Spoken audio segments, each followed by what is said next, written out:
In a city built on silence, where perfection hides poison, one detective uncovers a game written in blood and code. 3 bodies, no witnesses, no footage, just one pattern, and a digital trail leading straight into the dark web. This isn't a murder mystery. This is Silverhaven's best-kept secret, unraveling one bullet at a time. Put on your headphones. It's time to follow the hunter before he finds his next prey. My name is Colin Smith, 43 years old. I moved to Silverhaven a year and a half ago after dismantling the Crossell organization back in Graybridge. Silverhaven? It's quiet. Too quiet. No crime, no chaos, just clean towers, smooth systems, and lives scheduled down to the second. Not exactly my kind of place. It was a slow Monday. I was halfway through a lukewarm cup of coffee in my office when Zach, my unit chief, walked in. He looked tense, pale, sweaty palms, eyes darting. "Colin, we've got a case. A murder, Northern District." My heart didn't race, but something inside me clicked. It wasn't fear, more like dopamine. I grabbed my coat and called out to Shelby, my partner. He's the guy I trust the most. Sharp, loyal, and just as bored as I am in this city. He was already behind the wheel, humming some old tune. "Thought I was going to die of boredom today," he said. I smirked. "Let's hope the killer's smart enough to keep us out of that office for a while." We pulled into North Sector 7, an upscale residential zone. Everything was too clean. Perfect gardens, white walls, silent cars. But today, something was broken. Paramedics stood near a dumpster behind a luxury cafe. A few G-Force officers stood frozen, staring at the body like they'd never seen blood before. They probably hadn't. The victim, male, mid-30s, clean suit, bullet hole right in the forehead. I crouched down. 9mm single-shot execution style. "How do you know that?" Shelby asked. "Graybridge," I replied, standing up. He nodded. "This wasn't a robbery," he said, "too clean. This was a message." I agreed. This wasn't some random crime. This was surgical, cold, professional. I looked up. There were security drones above us, facial tracking systems, AI traffic monitors, all of it. So, how did no one see this happen? "Pull every surveillance feed from the last 3 hours," I told Shelby. "Send the phone to digital forensics, and I want time of death confirmed ASAP." He was already dialing. And me? I just stared at the blood on the pavement. A murder in Silverhaven. That's not just rare, it's unnatural. Which means only one thing. Something's wrong with the system. I was back in my office. I pinned the victim's photo and data to the caseboard on the wall. I stared at it for a moment, then muttered under my breath, "What were you into, Mark? That got you killed." A few hours later, a digital forensics report landed on my desk. Mark's phone logs were boring. Messages? Pointless. Apps? Endless rock playlists. A racing game. Another game called The Hunter. I sighed, closed the file, and tossed it onto my desk. "Nothing useful," I said out loud to no one. Then my phone rang. It was Shelby. "Boss, we've got something weird." "Talk to me." "The surveillance footage from the crime scene between 8 and 12. No one passed through the alley." "Nobody?" "Nothing. It's like time froze. Then suddenly, Mark appears on camera, and boom, feed cuts out. When it comes back, he's already on the ground, dead." I stood up. That wasn't a glitch, that was a message. "Shelby, keep this between us. Don't mention it to anyone." "Got it." "Come back to the office. We're in the middle of something big." Shelby walked into my office with 2 cups of coffee. I talked to the civil records office, I told him, asked if Mark had any family in the city. Turns out, he lived alone, midtown, small apartment. "We'll get a warrant. We're going there tomorrow morning." Next morning, we arrived at Mark's apartment building, tall, gray, quiet. The security guard looked nervous when we showed him the clearance from the police chief. He opened the door for us. Inside, the place was expensive. Modern furniture, minimalist, cold. Books about wealth, abstract paintings on the walls, clearly not cheap. Man had money. What did he even do? Financial trading consultant. You think some Wall Street psycho killed him? Nah, I muttered. Stock market guys ruin your credit, steal your passwords, but killing, that's not their style. Shelby opened a drawer and pulled out a black notebook. Looks like a journal. I took it and flipped through a few pages. He thought money would bring happiness. This guy's more depressed than my aunt waiting to die in hospice. Page after page, the same thing. Loneliness, boredom, emptiness. Anything in the tox report? I asked. Drugs? Pills? Clean. No substances. Not even caffeine in his system. I exhaled through my nose. This just keeps getting weirder. Phone rings. It's Zach. Colin, we've got another one. What? Bransville Street, Building 9, rooftop, 2 girls, dead. I hung up and looked at Shelby. It's not just a case anymore, Shelby. It's a pattern with the scene. The rooftop was blocked off, but the first responders looked shaken. 2 young women, lying side by side, holding hands. Same clean bullet wounds, same caliber. Just like Mark, Shelby stood beside me, quiet for a moment. Looks like we've got a serial killer. I shook my head slowly. Same method, yes, but this isn't the same guy. How do you figure? Mark's killer was fast, clean, professional. But this killer gave them time, let them hold hands, made it emotional. You think it means something? I looked around the rooftop. No signs of struggle, no footprints, just silence in the wind. Send the phones to digital forensics. Bodies go to the morgue. I want the autopsies fast. Where are you going? Back to the office, turning away. There's a pattern. I need a wall full of photos to see it. Back in my office, I pinned 2 more photos to the board. Emily and Elena, right next to Mark. 3 people, 1 man in his 30s, 2 women in their late 20s, all rich, all living alone, and now, all dead. Suddenly the door opened. Zach, my boss, stepped in, looking tense. Colin, what's going on? The public wants answers. 3 dead bodies in 2 days. The media's already poking around. The mayor's office wants results. Fast. I leaned back in my chair and sighed. Results? It's been 2 days, Zach. You want confessions already? Silverhaven is a calm city. People are scared. They need reassurance. Then reassure them. That's your job. Mine is finding the killer. And I can't interrogate 300,000 civilians with no criminal records. Right then the phone buzzed. Shelby dropped the forensics report on my desk.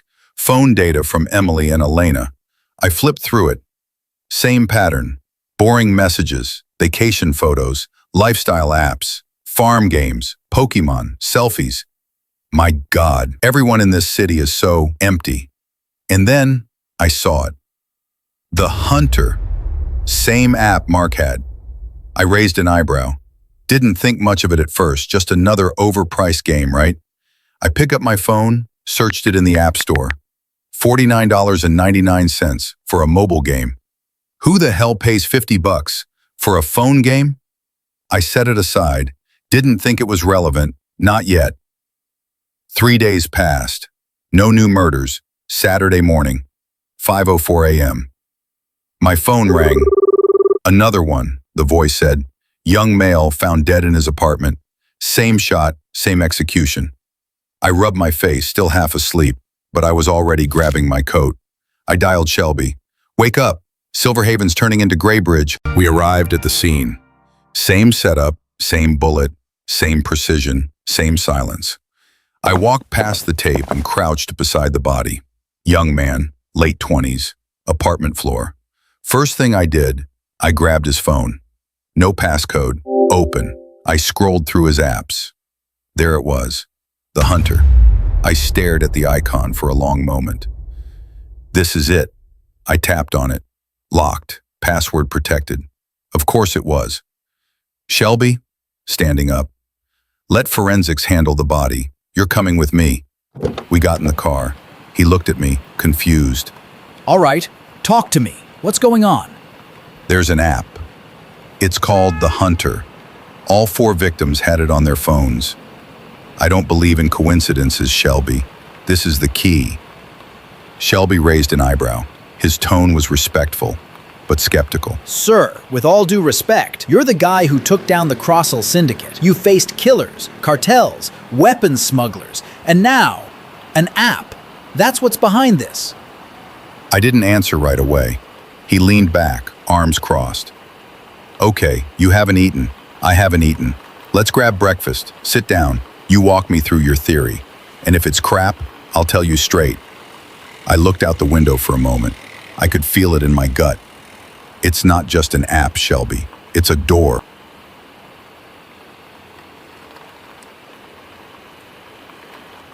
Shelby was halfway through demolishing a plate of eggs and pancakes. I pulled out my phone and made a call, placing it on speaker. It rang once. Then, click. Officer Colin. Well, look who decided to call. Haven't heard that grumpy voice in ages. Hey, Rocky. Still annoying as ever, huh? You sound as bored as this city. I am bored, which is why I'm calling you. Oh no, last time you gave me a mission, I ended up in jail for a year. Hacking government systems, remember? Relax. No jail time this round. I need you to dig into something. An app. An app? It's called The Hunter. I want to know who made it, what it actually does, and why the hell it costs $50. Why not download it yourself and take a look? Because I have a sick aunt in a hospital and exactly $61 to my name. I'm not wasting 50 of that on a shady phone game. Send me a full report by tonight, or I forward that little stash of yours, you know, the one where you sell marketing data, to the federal database. You're a terrible friend, Officer Colin, but effective. Fine, you'll have it tonight. I ended the call. Shelby looked up from his coffee, frowning. Why not just send the app to cybercrimes? Why use an illegal hacker? Because, technically, no crime has been committed. If I go through official channels, the developers could sue me for defamation and win. So you're gambling your career on a hunch. No, Shelby. I'm gambling it on my gut, and it's never failed me before. Just after sunset, my phone buzzed, incoming file from Rocky. Subject, The Hunter, full analysis. I opened the report. The first line hit me like a brick. This app is heavily encrypted, no back-end access, extremely well protected. Developer? No company name, no legal trademark, just a username. Lord of Hunters. No photo, no location, nothing traceable. Then came the disturbing part. Here's how the app works. You download it, you create an account, you receive 5 targets, labeled as criminals. You have 3 days to eliminate them. If you fail, one of them will come after you. If you succeed, you receive $7,000, real, wired, and anonymous. Rocky added a note at the bottom. Honestly, it's brilliant. People love it. Forums are full of success stories, but also tons of missing persons reports tied to it. All over the world. No proof, of course, just a creepy pattern. I stared at the screen for a full minute.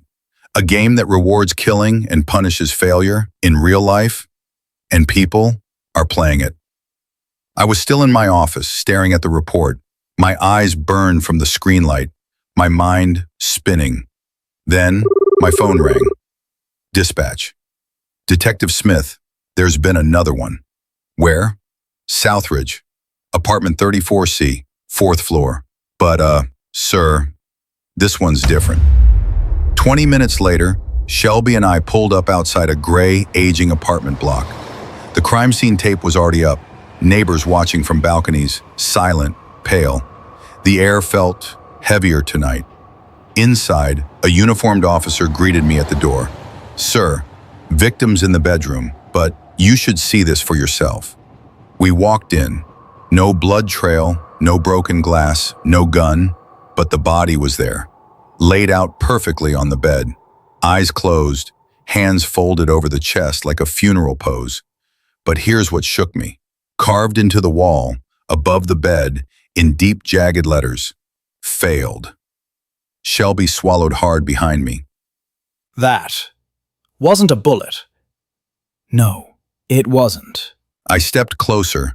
No signs of a struggle, no fingerprints, just peace, eerie chilling peace. Then I saw the phone, placed neatly beside the hand.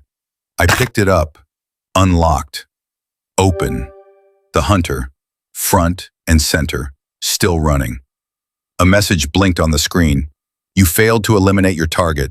You have been eliminated. Thank you for playing. I stared at it. This wasn't a killer. This was a system, a closed loop. Colin, who the hell is running this thing? I stepped out of the building, the cool night air hitting my face. I pulled out my phone and dialed. Rocky, drop whatever you're doing. I want you to find out who created this app. Use a team, a swarm of hackers.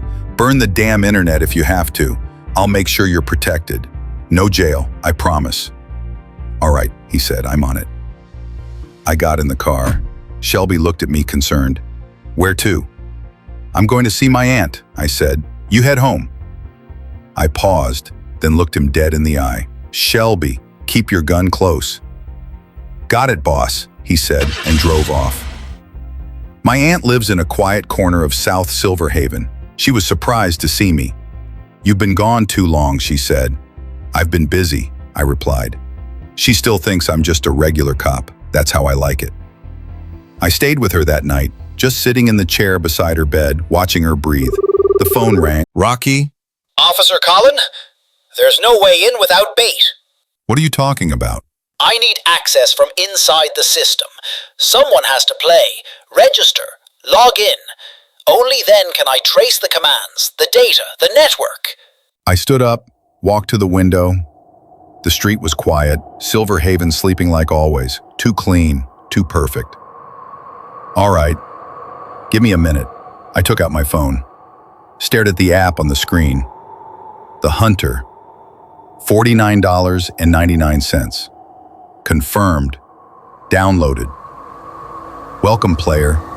You have 5 targets on the map. You have 72 hours. Hunt or be hunted. I called Rocky again. I'm in. You have what you need. Give me a few hours. I'll get back to you once I find the source. 10 hours into the game, I hadn't hunted anyone. Hadn't even tried. No call from Rocky, no updates, just silence. I walked into the office. Shelby was already there waiting, sipping coffee he probably didn't even taste. Anything? I looked at him for a moment. I became a hunter. I opened the app. The 5 targets blinked on the map like they were mocking me. I selected one, launched the simulation, hunted, killed. Second one, same. Then, the phone rang. Rocky. Officer Colin, I'm sorry. I tried everything. No leaks, no back doors. Whoever built this, they knew what they were doing. I couldn't trace a thing. Disappointment punched me in the chest. Not anger, just emptiness. I'd solved harder cases, cartels, traffickers, murderers who buried bodies so deep even dogs gave up.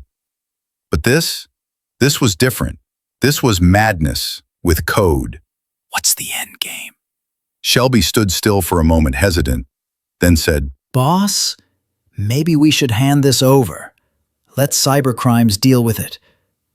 Maybe it's bigger than us. I didn't look at him right away. I just stared at the board, the faces of the dead. Then I spoke. Shelby, in my entire career, I've never walked away from a case, and I won't start now. Go home, rest, I'll find the way. He nodded silently and left the room. 50 hours. That's how long it had been. No sleep, no peace, just 3 blinking targets left. 3 people I couldn't find, and one truth I couldn't ignore. If I don't finish them, one of them finishes me. Rocky once said, we need bait, someone inside the game. He meant digitally, but I had a different idea. I'd be the bait in real life. 72 hours passed, no more time. The app screen changed. Game over. You lost. You will be hunted. I turned off my lights, sat in the living room, left the front door half open, just enough to whisper, I'm ready. And then I waited and waited. Hours passed. Then footsteps, stairs creaking, slow, calculated. The door opened. A man stepped inside, hooded, masked, gloved hands, holding a phone, recording everything, and a pistol, 9mm, pointed straight at me. He didn't speak at first, then, in a low, raspy voice, Nothing personal. I just want the money. I smiled. That's fair. He raised the gun, aimed perfectly. Click. Another gun clicked, behind him. Drop the weapon, or I paint this room red. He dropped the gun. He got on his knees, breathing hard. Shelby stood behind him, steady, calm. I stepped in front of him, looked him dead in the eye. I want you to know, whatever happens next, it's not personal. I just want answers.